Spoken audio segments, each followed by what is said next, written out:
সকাল সকাল ফুল বেলপাতা সব কিছু নিয়ে আমি বেরিয়ে পড়লাম মহাদেবের পুজো দিতে। তো এই দেখো, এটা আমার বাড়ির সামনে একটা মহাদেব। কারণ আজকে প্রচণ্ড বৃষ্টি হচ্ছিলো, সেই জন্য আমি আজকে দূরে কোনো মন্দিরে যেতে পারিনি। আগের বারে যেতে পেরেছিলাম, কিন্তু এইবারে পারিনি, কারণ এইবারে অনেকটা বৃষ্টি হচ্ছিলো। বৃষ্টিতে ভিজে ভিজেই পুজো দিতে যেতে হয়েছে। তো এটা দ্বিতীয় সোমবার ছিল।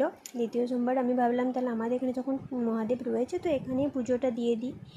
তা আমি যখন পুজো দিতে যাচ্ছি একটু শর্ট ভিডিও করে নিই, তোমাদের সাথে শেয়ারও হয়ে যাবে, তোমরাও মহাদেবের দর্শন করে নিতে পারবে সকাল সকাল। তো এই দেখো, আমি পুজো নিজের মতন করে নিজের হাতে নিজে মহাদেবের পুজো দিয়ে দিলাম।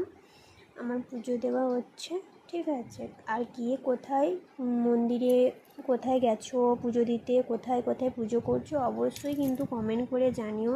আর আজকের সোমবারটা কে কে করেছো অবশ্যই কিন্তু বলো। আমি করেছি, আমি চেষ্টা করি 4টা সোমবারই করার।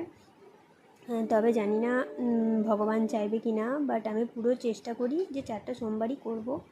মনের ইচ্ছাটা আছে আর কি।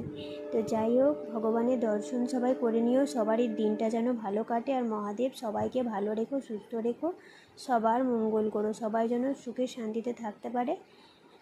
এই দেখো, আমার পুজো দিয়া কমপ্লিট।